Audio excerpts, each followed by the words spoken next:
Moderately priced modern animation with the Lionel number 12929 animated truck loading dock on this episode of Toy Train Tips and Tricks.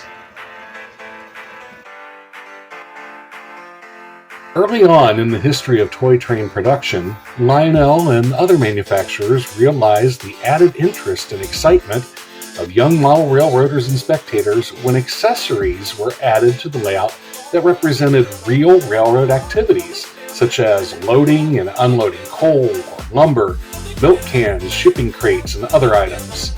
Additional excitement could be achieved with accessories that incorporated miniature people into the action, such as with the automatic gate men, the miniature men in operating boxcars and milk cars, and the men at the operating freight station, among others.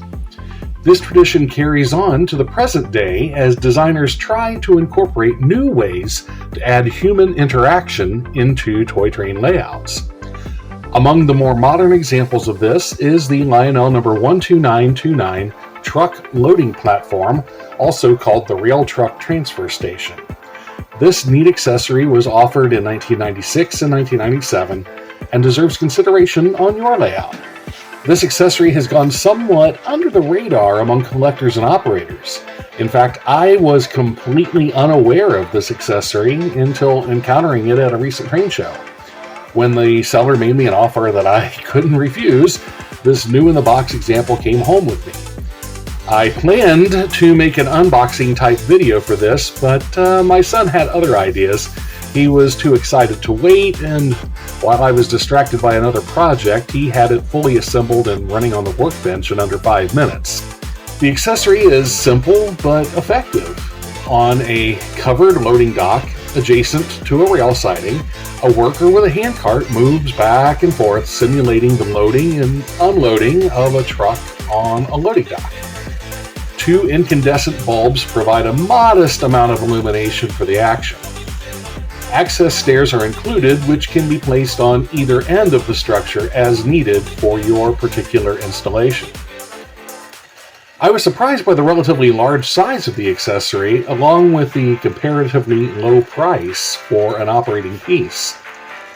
A pair of pre-stripped wires connect the accessory terminals of your transformer for always-on operation, or you can easily add an on-off switch or utilize a track detector to activate the accessory when a car is on the siding.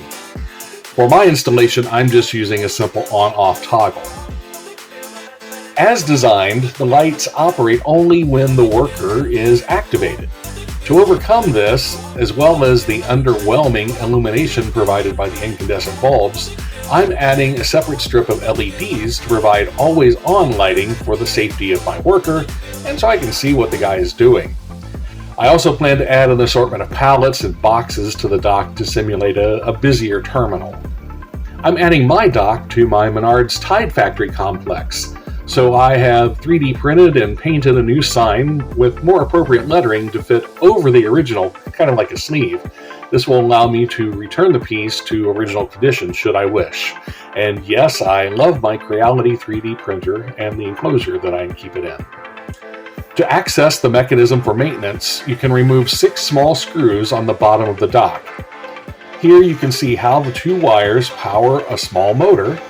An all-plastic gearbox provides all of the action. This hollow plastic dock structure acts somewhat as an acoustic amplifier so that, along with the plastic gears, the action of this accessory is kind of loud. Despite being 3 decades old, the factory-installed grease appears to be in pretty good condition, perhaps because this accessory has been sealed in an airtight bag until now, reducing the deterioration of the grease over the years. The worker is nicely painted and appears to be slightly small for true O-scale, but looks right with Lionel's traditional, slightly undersized boxcars.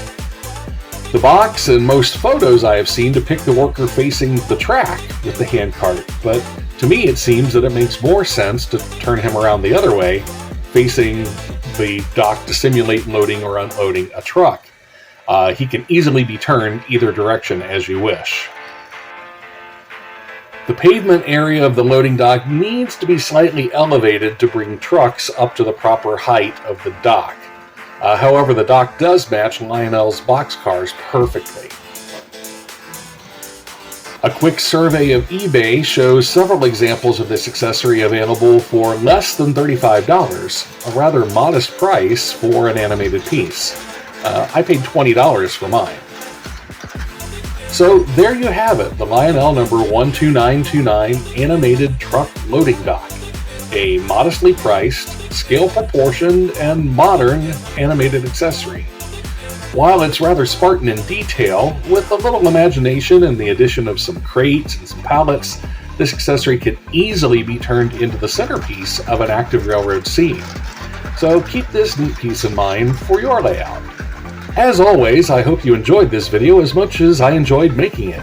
And if so, please like it, share, subscribe, and tell your friends and neighbors.